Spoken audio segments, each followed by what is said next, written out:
everybody.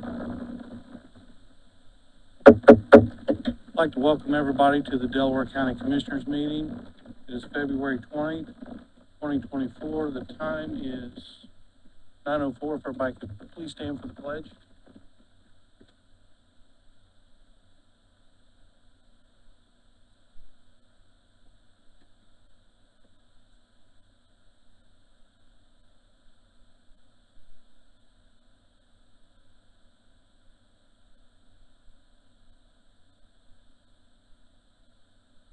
Ed, could you call the roll, please?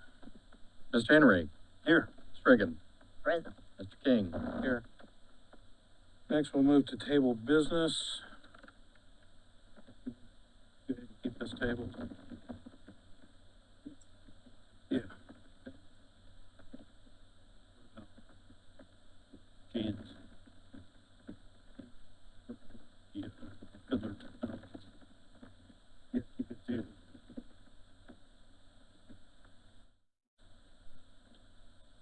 Jan, do you want that? Do we still need to keep that tabled, Fiddler Technologies? I think they're here. Are they here? Yeah, they're here. Take it off then. We never, when we get to it. I don't think we Oh, I'm sorry. got to that yet. Yeah, okay. I'm sorry. I was thinking table business here. Yeah. Okay. Next, we'll move to approval of minutes. I haven't been able to see them. I don't believe you or I'll make a Sherry. motion. We I've not seen them. table those and Second. review those next meeting. A motion and a second to table the minutes. Ed, could you call the roll, please? Mr. Henry. Yes. Ms. Reagan. Yes. Mr. King. Yes. Next, we have presentations. We'll move to the IRACs, to Past Recovery Services. Shane Earhart.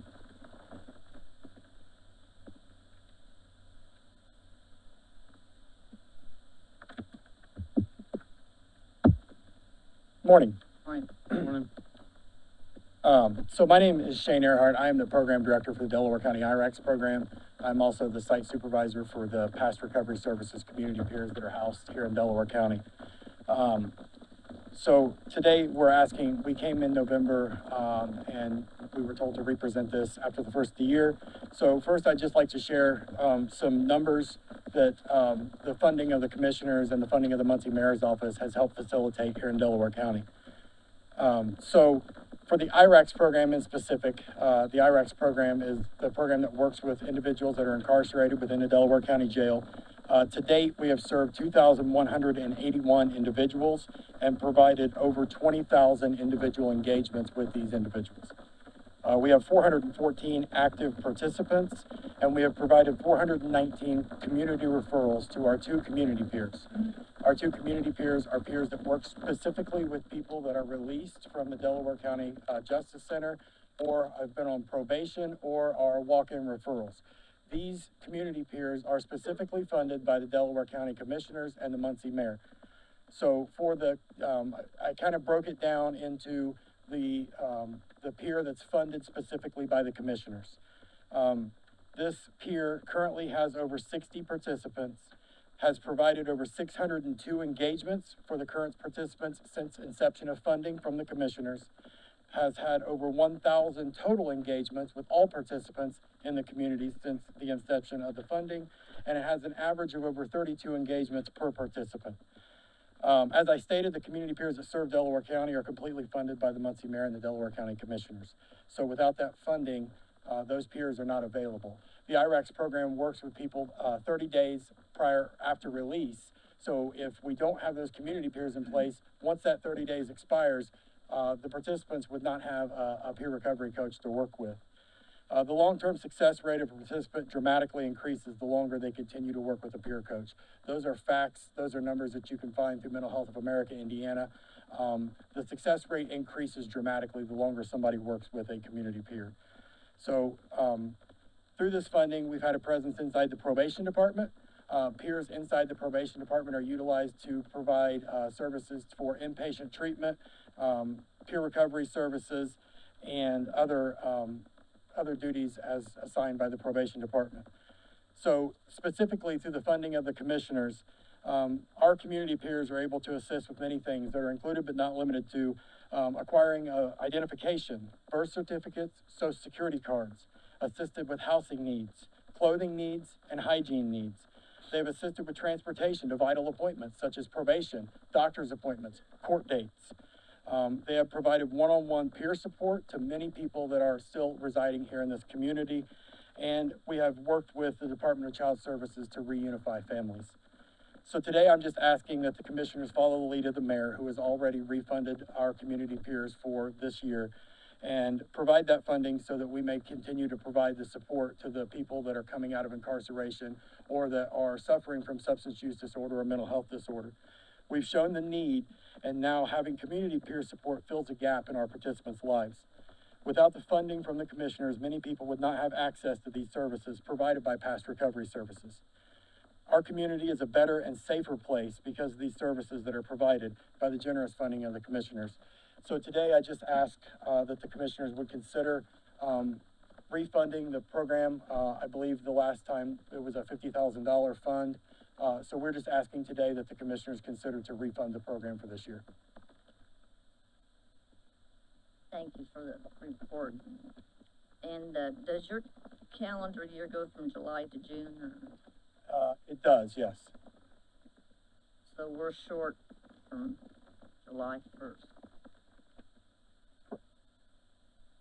I can't believe we can't find the money.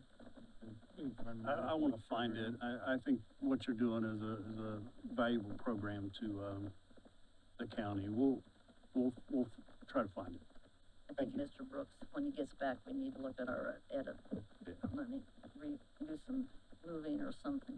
Sarah and myself will be sitting down next week to go over edit plans, so we'll take care of it. Thank you very much. I appreciate you. Thank Sorry you. for the delay. That's okay. Thank you. Next, we have the Fiddler Technologies. Ms. Moot.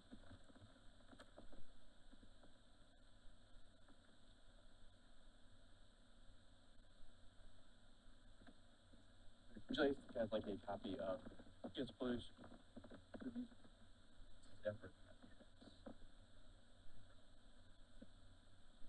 We can separate them for you.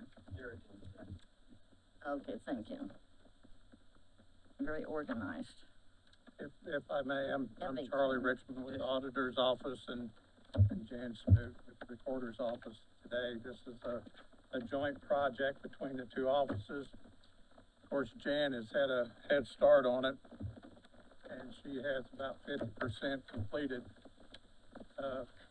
What I think this makes this important, besides the records that we'll be saving, since they're getting pretty old, those books and things, is that the two offices work together about the recording of the deeds and things. And so this would help us catch up with her. But more importantly, I think that if nothing else, if we can accomplish, we need to at least finish the other 50% that's already been started in the recorder's office. I know it's kind of a hefty price tag. It's from, we can understand that ARP funds may be used for this, but I think it's a worthwhile project to, so we can archive those, plat books and things in the auditor's office and the rest of the big binders in the recorder's office, so that they can be archived down at the Muncie Public Library, and that we can get these, records scanned in there.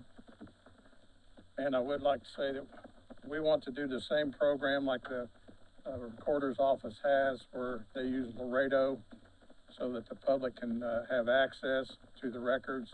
And if they want print copies and things, there's certain fees that are paid to the county for it. And if I may, I'd like to turn it over to Pete so he can give you the presentation for it, please.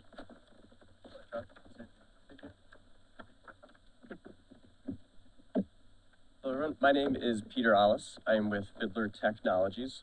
As Charlie mentioned, we are a land and vital records software provider located in Davenport, Iowa. One of our main sources of working with county government is going to be digitizing and access of records. What I'm here today to speak about is going to be going over two separate digitizing projects, as well as remote storage and security. So as I mentioned, all three of the contracts in front of you are separate contracts. The Bastion contract, which we will go over last, when you're looking at that price, the majority of that and everything that regards to the recorder's office is already paid for and already budgeted. For the sake of transferring information, it will come over in one form. So I just want to make sure when we're flipping through our notes, the numbers in the Bastion contract that pertain to the recorder's office are already in a contract that is paid, and there's no additional revenue needed for that service. So as I mentioned, the first thing I'll go over is our scanning. We work with a company called US Imaging. I'd like to give you a little bit of background on them before we dive into anything else. Then I'll go over the scan project for each separate office, the Bastion storage, and we'll be skipping that last slide on Apex. As I'm going through this, if there's anything I can clarify on, please do not hesitate to reach out. Our scanning partner is a company called US Imaging. We use them for on-site scanning of all of your records. They are a Midwest-based organization. They work throughout the state of Indiana, specifically on the county government level. They have lots of experience working in the recorder's office as well as the auditor's office. The scanning options for on-site can be between 12 to 24-hour shifts. You pay them to work on site, so if we would like to do 12-hour access, it would be one team that comes out here. If you'd prefer to do 24-hour access or even 16-hour access, we'd bring out multiple teams. How you would like to handle security is completely up to your side of the table. If you'd like to have security with them, if you would like to have someone else. Regardless, anyone who comes into your buildings and checks your records, we will be able to provide full background checks. Any information you would like to know who has access to your information, we will be able to provide.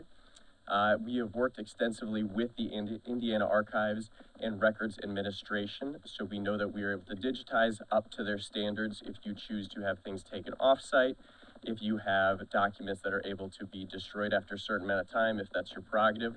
We know that we can digitize them at a standard that is accepted by the state. So for reference as well, we work with several counties for digitizing throughout Indiana. These are just some of the most recent ones that have worked in the auditor's office, Porter County and Howard County, and have done very similar digitizing projects with us in the recorder's office. That is Madison, Porter, and St. Joseph's. If we move forward in this process, we're able to give you any references or examples of our work previously that we have done with very similar type jobs. Are there any questions on our scan partner before I move forward? No, sir. So I'll start with the project for the recorder's office. The original estimate for this project is $220,000 to finish digitizing all of the recorder's records. This would allow them to be uploaded. We currently work with the recorder's office for all of their software needs. So once this project is digitized, it would be put into the software that they already utilize with us. There is no additional fees that come with that. There is no extra services that would need to be required for that. Once it is uploaded to the recorder's system, it is then publicly searchable. And I might have Jan say a few words on that, but is able to generate revenue for individual searchers in printing that off. Again, everything that is digitized and scanned and uploaded is going to be acceptable at a state level. We work with your office to make sure however you would prefer to have these documents stored and accessed, we will have it coded accordingly. So if a page records 2 different records on it in a book, it'll make sure that it is broken down into those 2 separate pages rather than just saying, I got page 20 of book 2A and there's 3 records on it and I have to sort through what I'm actually looking for. We can make it as specific and fine-tuned as you'd like. Again, I really do want to emphasize that there's no additional software needed for this. One point of emphasis for this quote, we originally delivered this quote about 18 months ago, and the pricing has changed on this. This is for a 12-hour scan. We are able to update that to 24 hours of access if that is something you would prefer. Realistically, that would drop the price of the scan as we're paying for people's time. If we're able to have fewer days here, that would decrease that price. Your office, this county, has been a great partner to us for a while. So the price of this after we delivered it was actually increased to $300,000. We are honoring that previous quote. It is not going to be increased. There's not going to be a change with that. Delaware's been a great partner for us. We want to make sure that we're honoring the previous quote that we presented. So I'll actually have Jan say a few words on tapestry and Laredo, if you're comfortable. You just say just a few words if you want to have people utilize those. Jan Smoot, Delaware County Recorder. And so we have subscribers that utilize the Laredo side of it. And so that would be like surveyor companies, title companies, attorney offices, and they can get a subscription, monthly subscription that starts at $50, goes up to $250. There's different levels for minutes of usage. And then that allows them access, to search the records and print copies, and then there's a print fee of $1 per page. So that's how Laredo, the side of it. Then we have Tapestry, where if it's the public, say somebody just needs an occasional deed, they are out of town, because we don't do credit card or debit, just cash or check. So if somebody lives in Ohio, Michigan, Texas, they can't really, unless they mail that in. And so if it's more of a timely matter, they can log into this Tapestry, and then they can access those records and print. There's a search fee and then a print fee, that they put their credit card in, and then it's electronically done on that side, so. So just a little insight that the digitizing of the records, first, is for preservation. It allows us to make sure we're backing up these records. Two, it can help us with storage if we choose to move these off-site.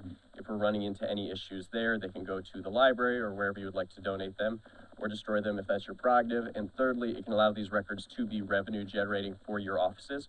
I asked Jan to touch on those services there, because the Tapestry and Laredo, the search tools, will also be available for the auditor's office too, if we move forward for this project. Just a different way to show that these are also revenue generating once we have them digitized. Any questions on the recorder's office before I move towards the auditor's office? No? All right. How much is it bringing in right now? Do you know your general number? It will vary, but if not, if you don't want me to speak, I can make sure I can get those accurate figures. No worries, I can close it. I don't want to speak, so I'll make sure I can get those accurate figures to you before the end of today if you would like. Oh, I guess another question, how long has it been since we've even done any scanning? I thought we were keeping current on it. And I know you're fairly new to the job. and I Right, Appreciate your, the first scan project scanned records back to 1969, and we are back indexed, to 1976. And then this would take us from that 1969 to like 1820s. So it would take us clear back to the and beginning you of might, our. you might not know this question, but was there just a lapse that no one came to the commissioners and said we need to get current? I mean, I'm just kind of floored about the amount of money that we need.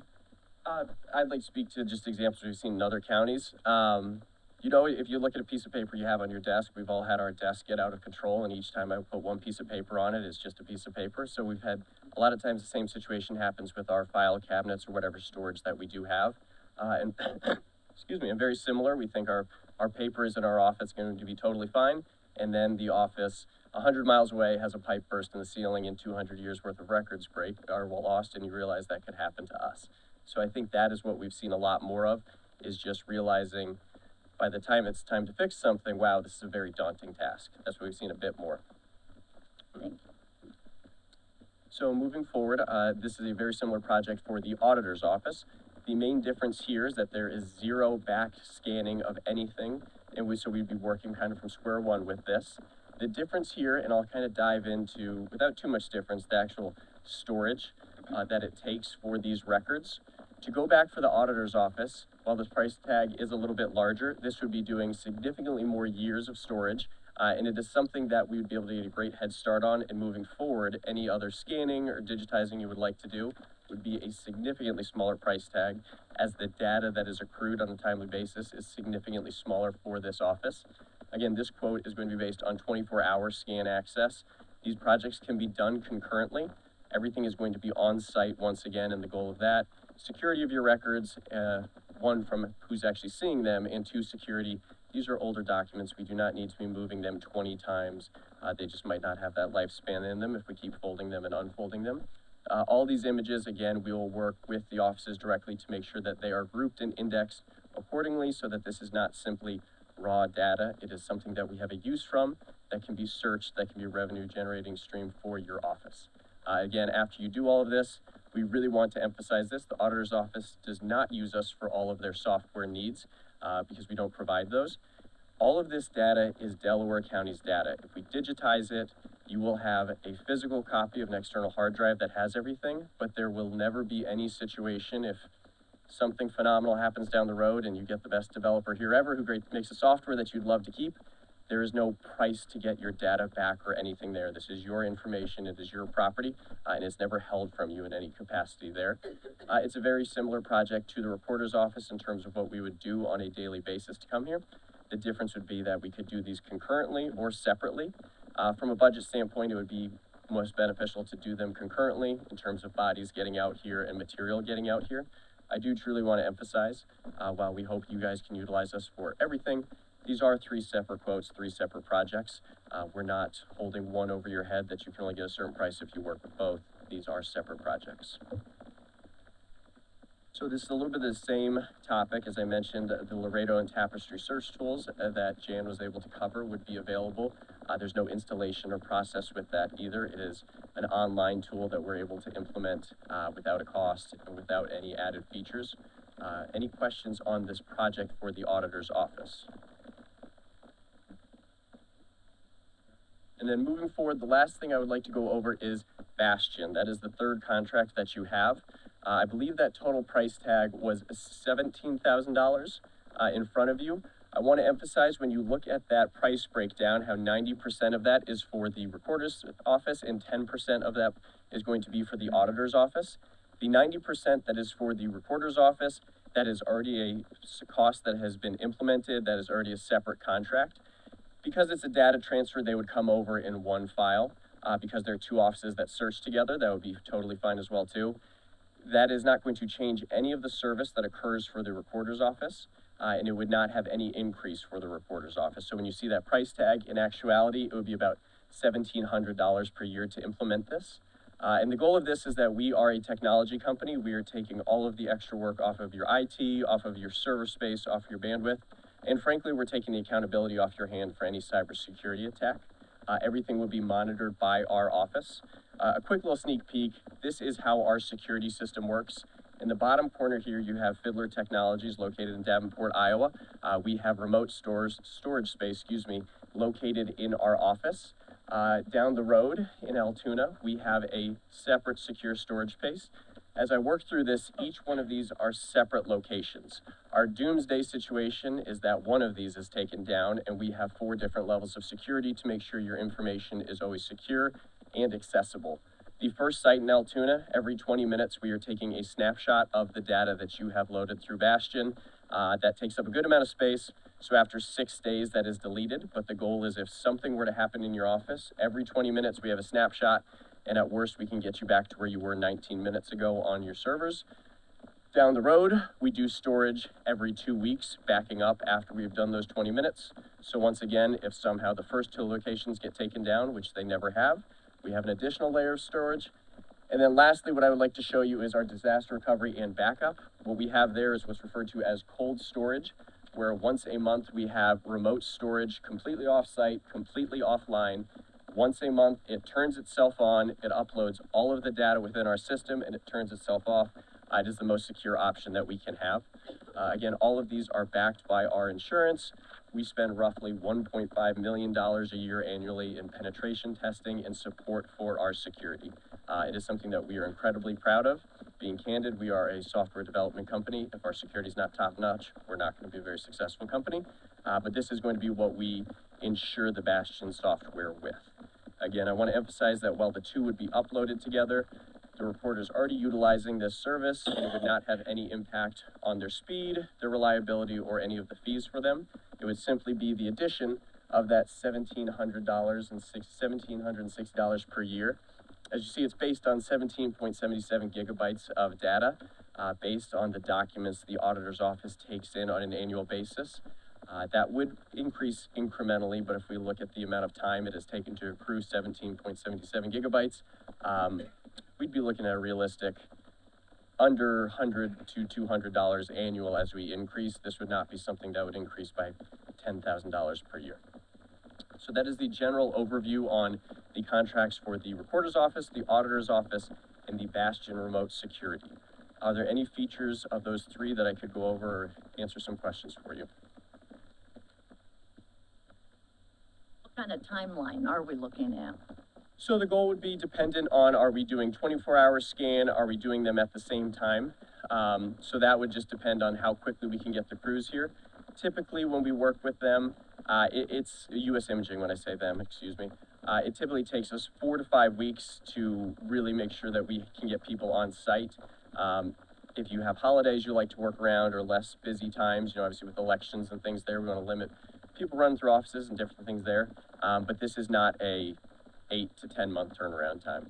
And the scan project itself, typically for both these offices, we would budget it might take 10 to 14 days potentially of boots on the ground to actually get the scanning done. And then when would it be billed then? When So the billing, if you look in your contracts, there is a certain amount that is due upfront, and then as we go through and make the data accessible to you, we are not going to ask for 100% payment before you see the services. But there's a certain percentage that is due upfront as we work through these projects. And then the Bastion data, that is billed quarterly. And I should mention also that when we deal with Tapestry and Laredo search tools for the recorder's and auditor's office, that is paid out quarterly from our office. We handle and process all the payments for those, so once again, we are insured by the federal government for our ability to handle payments. One less thing on your plate, and we can transfer that to you quarterly. I believe we can edit that if you prefer, but most people quarterly is just fine for bringing that information in. Personal contract's still $520,000. Mhm. I get we might be able to pay those out of ARP, but that's not part of the plan. So if we decided to do that, I think we need to redo it. I think what we need to do is look at this, Yeah, come back to our next meeting. Because we'd also like to make sure that if we're gonna use our funds, we can actually use our funds for this. I just don't wanna get in trouble with the federal government. Yeah, I agree. and since Mr. Brooks is not here, you know. And I'd like for John to look all this over. For my reference, and if you'd like to delay until your next meeting, I believe that was 2 weeks. Are there any specific areas, ARPA is one you just touched on, specific areas you would like me to be able to provide more information on? Well, is there a contract that you will be sending, or you, For, actual contract? so those are the actual contracts in front of you. In fact, they have where Oh, we okay. sign, so we just need to make sure John gets these, Yeah, and he okay, looks these over. thank you. Yeah, the numbers are, on the back pages. We like to make sure we spell everything out in the front, so sometimes it takes a few pages. And if we're gonna use our money to do this, we need to actually make sure that this is a project that we can use our dollars for. And we would also be happy to provide you a list of some of the counties we have worked with that have been able to utilize ARPA funds for a portion or at least some part of this, just if there's anyone you would like to check with, obviously that works in a very similar realm and has utilized these.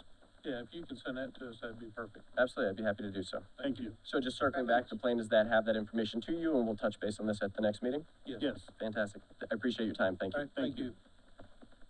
Thank you. Thank you, Thank Jan, you. Charlie. Next, we have the fuel bids.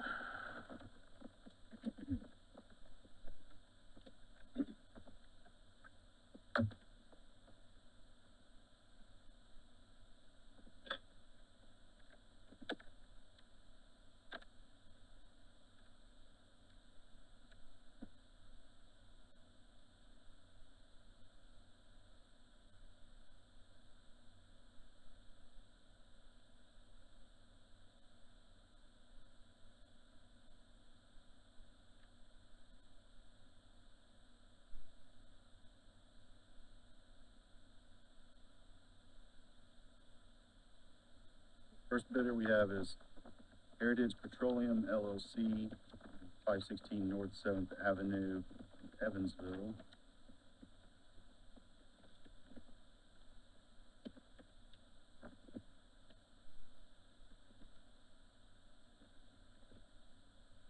They have an option 1 escalating bid for unleaded gasoline A7 octane for $2.2009. Cents and 10,000%. Option 2 firm bid is $2.4278. Their blended diesel fuel winter blend is 2.8012. Option 1. Option 2 firm bid is 2.7239. The number 2 diesel fuel 2.7762, option one escalating bid. Option two firm bid, $2.6989. I would suggest that, we just read the company name and have Angie do us, Your advisement. take it under advisement, have Angie do a Spreadsheet.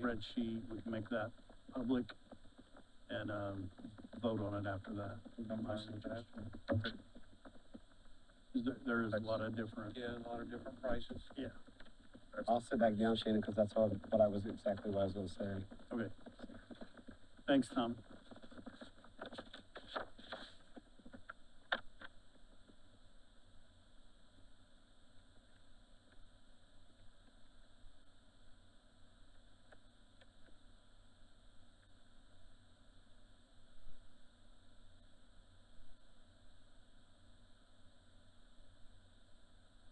The second bid is from Ag Best, 2101 North Granville, Muncie, Indiana. For all the bids that we have. I do think if anybody's here from any of these companies, that they should be able to come up and look before they leave. Okay, and then Tommy can have them. I wouldn't disagree with that. That's fine. I'll make a motion, we take the fuel bids under advisement. Have a motion and a second. Ed, can you call the roll, please? Mr. Henry, Yes, Ms. Reagan, Yes, Mr. King, Yes. Next, we have a interlocal agreement for Hamilton Township. Mr. President, I would ask that we, table this until next meeting. John, Mike, and I, James, Ms. Piper have been working on this, I'm making a motion, we table it. second, Have a motion and a second to table it. Ed, can you call the roll, please? Mr. Henry, Yes, Ms. Reagan, yes, Mr. King, Yes. Next, we have Dyer Cemetery, Ashton Lawn Surveyor.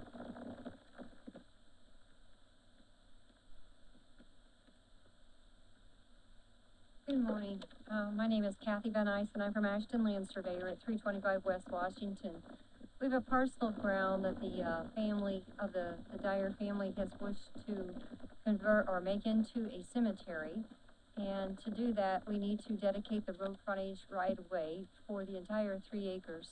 The cemetery is only going to be 25 by 50 feet, but we're doing the entire road with the intention of making the rest of the 3 acre remaining parcel a buildable house parcel.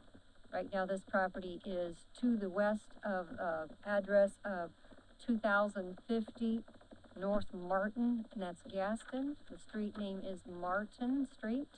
It does go at a 90, you go east-west in front of this property, and then turns north-south just east of this property. We have gone through platting process because it would be in the 18 plot cemetery.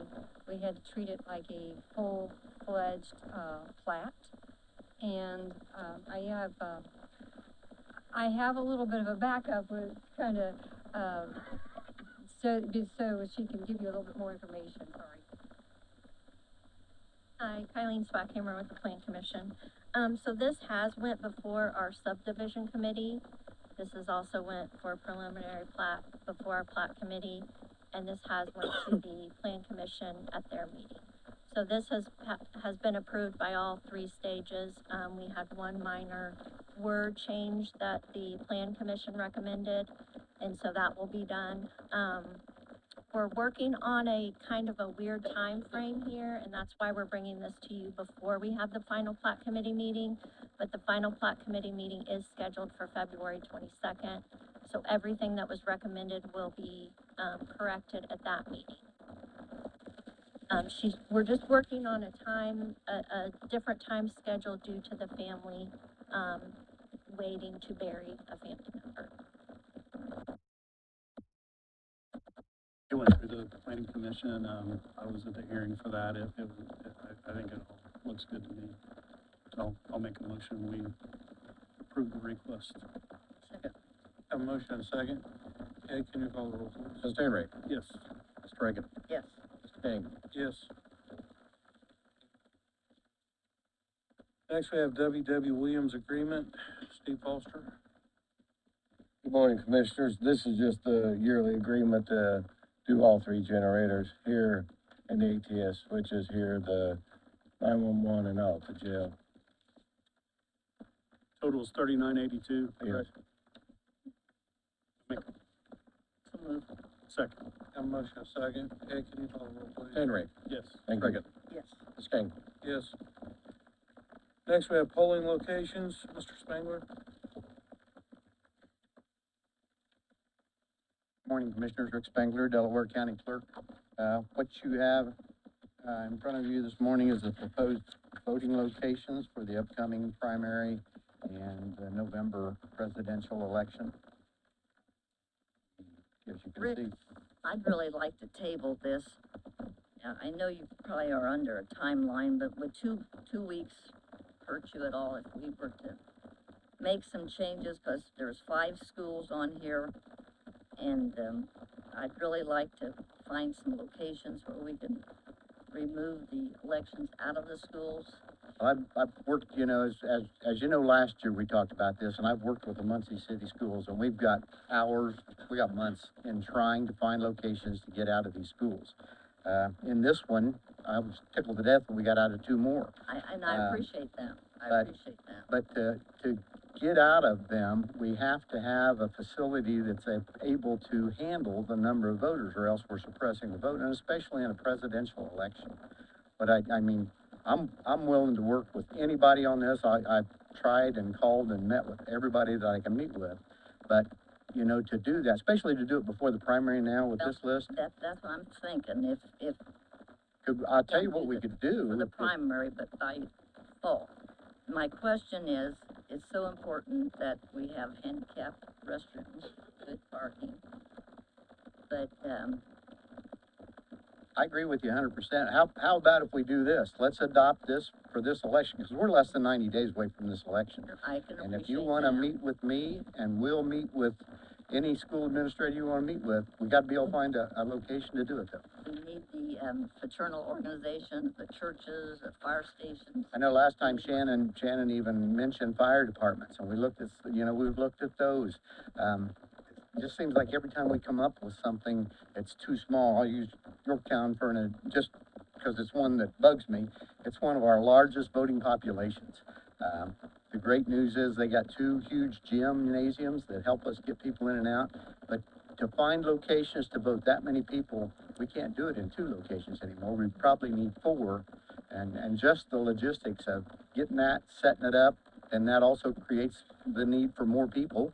And we're having trouble staffing what we have now.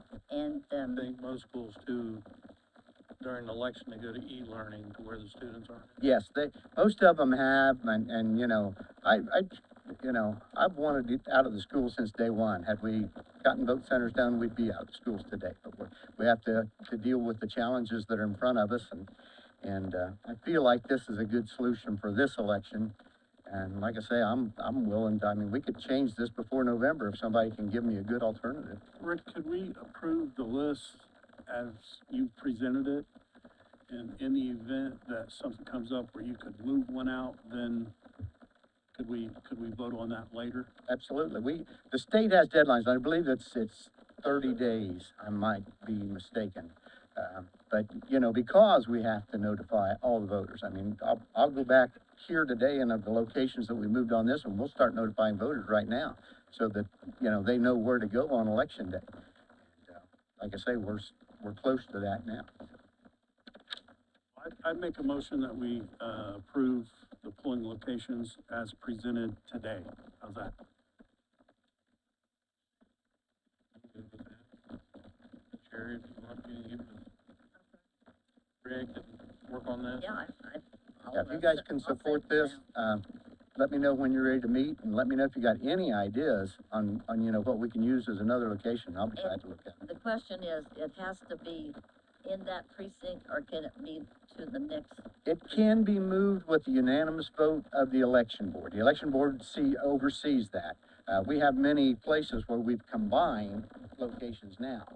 So if we make any change to that, if we're combining any more, we have to have the election board involved also. They would have a special meeting to approve it. Yeah. Yeah. You guys assign the locations as long as we're either staying with what we have now as far as groupings or staying within a precinct. Yeah, I'll second that. We have a motion and a second. Ed, can you call the roll, please? Mr. Henry, Yes. Ms. Reagan, Yes, King, Yes, thank you. thank you. thank you. Next, Mr. Cummings. Ball training agreement. Congressman 901, I'm requesting acceptance of a $4,500 training grant from the Ball Foundation that they've awarded us. So moved. Second. Have a motion and a second. Ed, can you call the roll, please? Mr. Henry, Yes. Ms. Reagan, Yes, Mr. King, Yes. Congratulations. yeah, thank you. Next, we have resolution 2024-002, 2023 changes to the official zone maps for Delaware County, Indiana. Eileen Swackhammer, Plan Commission. These are all the changes that were made to the zoning maps during the past year. So this is just approval of the, final map with all the changes included. Something we do every year. I'll make a motion, we approve. Second, Got a motion and a second. Ed, can you call the roll, please? Mr. King, Yes. Ms. Reagan, yes, Mr. Henry. Yes. Next, we'll move to department heads and elected officials. Good morning, Commissioners. Emily Anderson, Court Administrator. I just wanted to publicly thank you for giving us the Schaefer Leadership classes. I've attended quite a few now, and I have learned quite a bit. I don't think that every class is for us, but there are quite a few that I have attended and have received a lot of education. I'm attending one today at lunch, in fact. And I would just strongly recommend anybody in a supervisory position in the county look into these classes. Obviously, you paid for this package, so we should utilize it, because we all can work on our skill set. But thank you for caring about the employees of Delaware County and giving us this opportunity. yeah, thanks for your Thank you. testimony. Thank you. Tommy Humbert, County Highway Department. We had a pretty rough weekend with some snow and stuff. I just want to thank the guys where this gets to them. I got a lot of compliments coming to me, but it's not me, it's the guys. It's the guys, the mechanics, the drivers, the good work ethic, the good attitude, so everything went pretty good, so just want to give a shout out to the guys. Well, we appreciate Yeah. you and your guys as well. Thank you, appreciate it. And Tommy, we've got to educate the people that we just do not have enough sand and salt to put down everywhere. So people have to be very cautious. Well, we're pretty much putting it down everywhere. We actually need to educate people more on slowing down, okay? And using common sense, because, I was on the bypass going 47 miles an hour, too fast, trying to get into the garage. I have a little small car, two-wheel drive, going 65 next to me. Now, I understand what you're saying, but we're hitting most of the areas. We're getting everything good. Yes. If we were like the city and we were like the state, man, I could really make you proud, but with that mixture, we're doing good. We're doing good, but And we are, and people can call you 747-7818. they can actually call my cell phone number. Everybody, I give all the farmers, I got a lot of calls from farmers, a lot of text messages from farmers, but like I said, it reflects on me, but it's really not me, it's the guys, but I appreciate it. We got a lot of new guys in there with good work ethics, with old veterans in there, and we're in a good position right now, so I got compliments text to me as well, so thank you. I appreciate you guys. Thank you.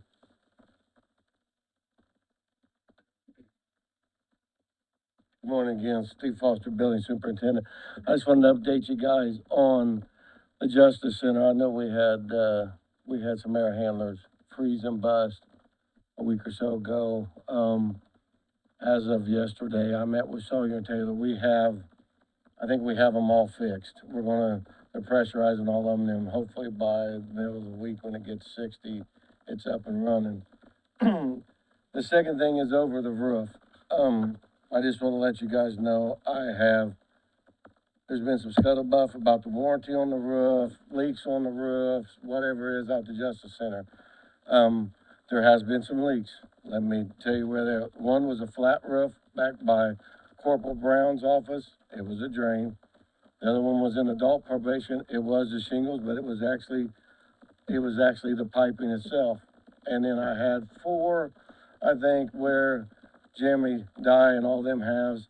One of them was the sprinkler pipe was leaking. The other one was the gable vent actually had leaks coming in it. And then the other is actually from condensation. During that time, the roof's at 0, the building's 70, so we had a few little drips. There is no drips from the new roof that was put in. The new roof is warranted. So for all that scuttlebutt, it is fine, there's no problem. And then on a personal note, this is from me to you guys. 2 years ago, I took this job. I worked at my previous job for 31 years. When I started my job, there was people like Edmund Ball, people of stature like that I worked for. When I left that job, them people was long gone and that the building, they was sold out, but that was the Ball family owned it. They would come and talk to you, sit with you, listen to your concerns. That long since, people ask me, they're like, how's this new job you got? I said, it's like those days when I can come to the commissioners and talk to them. They're like the Edmund Balls and the Broadheads and stuff of the hospital. And I just want to thank you guys for that. I've never had any problems. You guys work with me. We find the money when there's problems. So I just want to thank each and every one of you for that. Thank you. Thank you, Steve. Appreciate you doing the detail.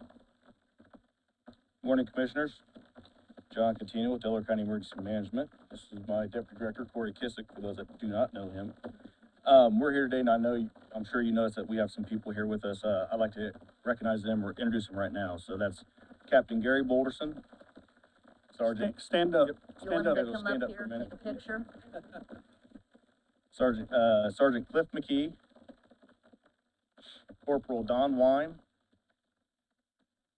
SRT member Rodney Beeson, Kevin Bonner, Ben Davis, Mark Thornburg, and Bart Mills. I would like for you guys all to come up front here. Yeah, let's come Let's up. get a picture of them, John. Don't be shy. Come on up. Yeah, I got you.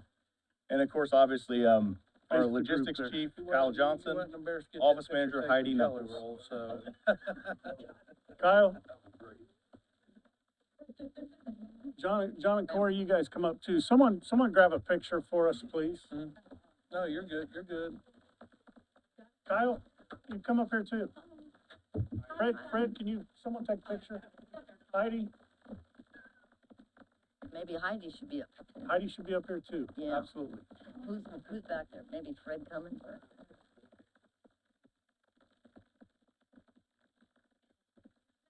I want to say something about this group of people and let me sit down. I don't want my picture. Sit down.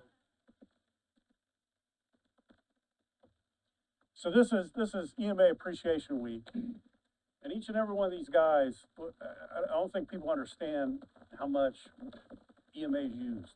They're used all the time. There was a big incident out in Daleville, and I know they were out there for quite a while, but when emergency services gets in a pinch, whether it's traffic incident, crashes, whatever, they call EMA out. And it's these guys right here that make a difference for emergency services. And John, Corey, and this group of guys right here, this group here is all free. It doesn't cost us anything. They're a vital group. They're a vital part of Delaware County government, whether it's emergency services or whatever. But these guys here are out in the middle of the night, they're out in the rain, they're out in the snow, they're out in the cold, when everyone else is home. They're just like the law enforcement officers and EMS people, they're the same. And so I just want to recognize them. Let's give all these people a hand.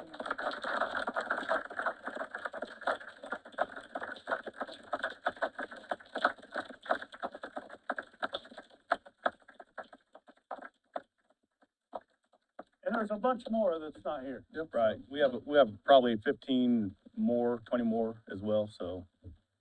Thank you, guys. Thanks, guys. Go ahead, John, sorry.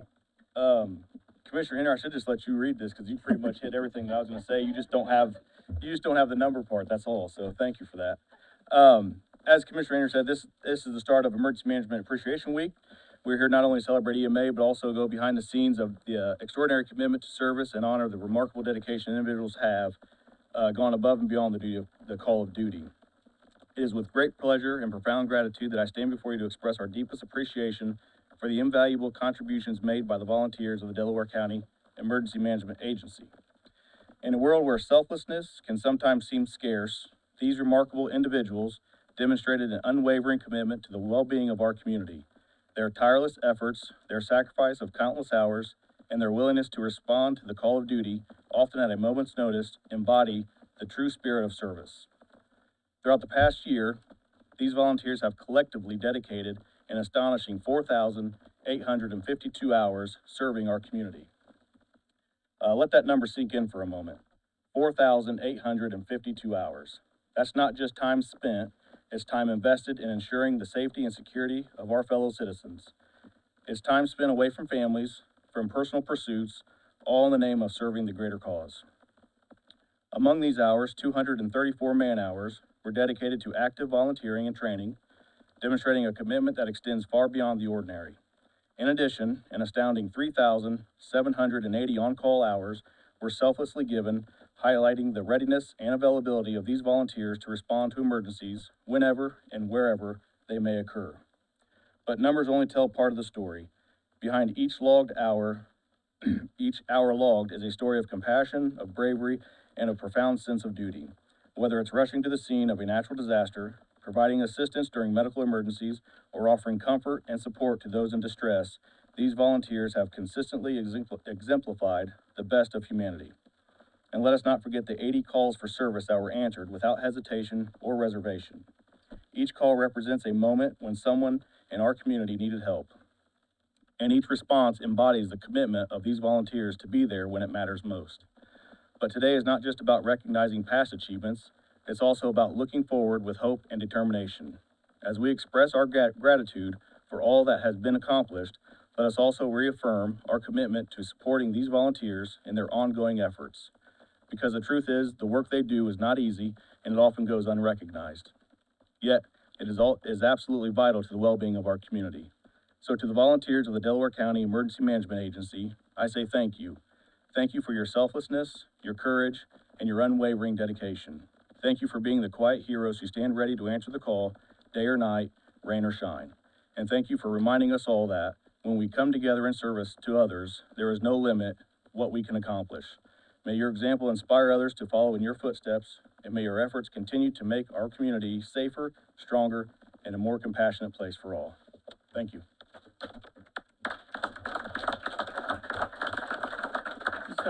This group of individuals, I mean, John, separate from it, you guys have pilot, you got doctor, you have all walks of life in this group. Police officers, EMTs, paramedics, you have everyone. And they're just a great group of individuals that just want to help the community, and we're very grateful for that. Yeah, they do a great job for us. They help out. You know, the on-call hours I spoke about was usually from the weekends, from 5 o'clock Friday till 8 o'clock on Monday. But, you know, that's 600 hours short of the year's total for the weekend. There's 60 hours in a weekend, 52 weekends, so that's roughly 3,120 hours. So there are 600 hours over that. So that means they've taken call through the week, maybe because Corey and I have been in trainings or something else. So they'll just step up and work.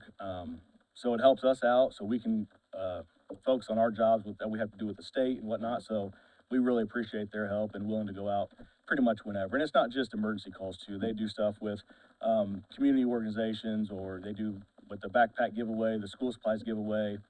They're big in that. They've helped with 4th of July parades in Albany and Morrow's Meadows and stuff like that. So there's a lot that they do that goes unnoticed. So we do appreciate them.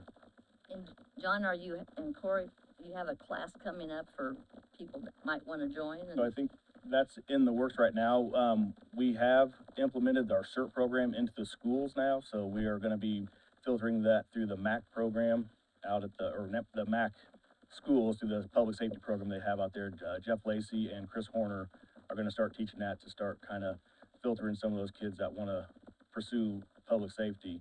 They can go through that class there, so that's a huge step for us, so. Oh, yeah. So, yeah. Good feeder. John and Kissick and Kyle and Heidi, they keep track of this group and you guys do an amazing job as well. So there's a lot you guys do that you don't get credit for as well, so thank you. Thank you. Thanks, yeah.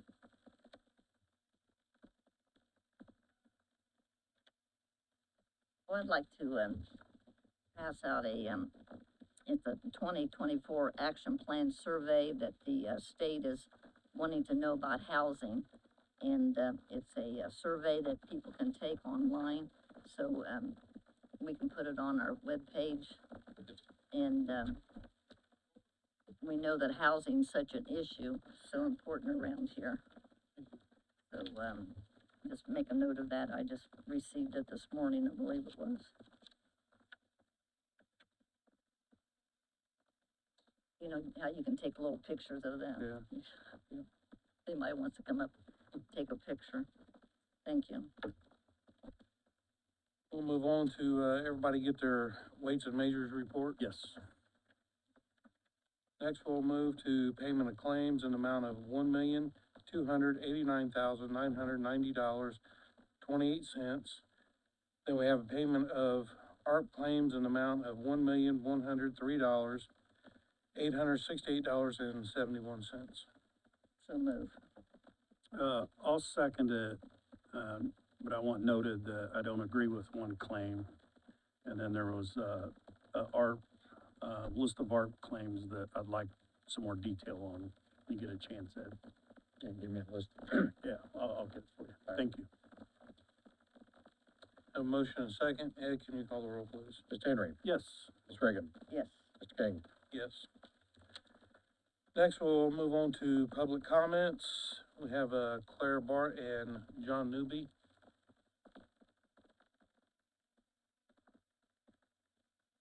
Good morning, I'm Claire Burt, the District Director of Delaware County Soil and Water Conservation District, also known as Delaware County SWCD.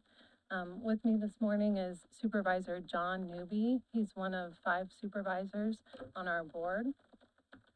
I'd like to thank the commissioners for their support of the SWCD and let you know about our upcoming annual meeting. It'll be held Thursday, February 29th at the Knights of Columbus Hall at 3600 West Purdue Avenue. Our featured speaker will be John Shu. He's a farmer and commercial composter, and he'll be talking about compost and soil amendments using them in large and small scale operations. The event will be catered by Grand Grilling, and tickets are $10 each. We request that reservations be made ahead of time by noon on February 26th. And you can mail your payment to our office at 3641 North Briarwood Lane. Or you can bring it by in person. We're open 8 to 4:30. And we have this information on our 2023 annual report, which John's handing Thank out you. to you. And he's also handing out to you our calendar of events for this winter and spring. And lastly, I'd like to bring your attention to our 2024 plat book, which is available at our office. And the cost is $25 each. We only accept payment by cash or check. We don't take card payments. Are there any questions? And I love your new, newsletter. Thank you. Yes. Clara's been with them, you've been with them full-time now, about a year. Part-time for 2 years now. And, she does a wonderful job, and John's been on the board. And, their meeting is always so, very informative. But thanks for coming today. Thank Yep, you. Thank you. Next, Harold King.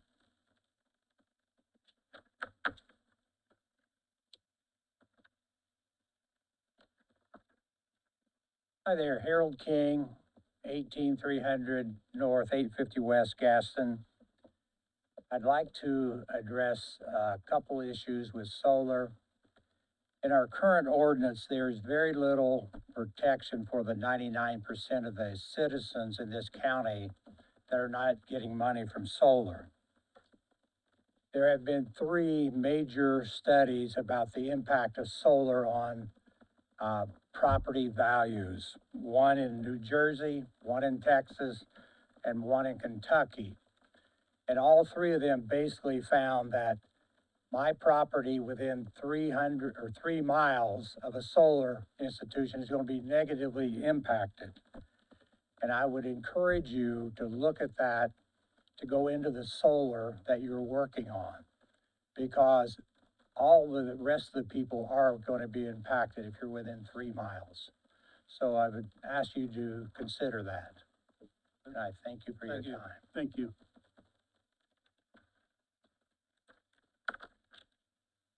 Well, that's it, but before we recess though, I wanna switch hats here. I'm gonna take my commissioner hat off, and put my police hat on.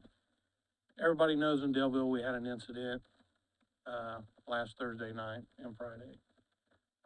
I wanna thank the Muncie Police Department, Yorktown, Chesterfield, Middletown, Eaton, Gaston, EMS, EMA, Indiana State Police, Madison County Sheriff, the ATF, and our 911 dispatch center. But most of all, I would like to thank Jeff Stanley, the Chief Deputy of the Sheriff's Department. Jeff, thank you for coming out, and you did a great job, very professional. But I wanna say thank you for everything that you did, your SWAT team and everything. Came out great, but once again, thank you. So with that being said. Thank you, guys. That being said, I, entertain a motion to recess. So moved. Second, Ed, can you call the roll, please? Mr. Henry, Yes. Ms. Reagan, yes. Mr. King, Yes.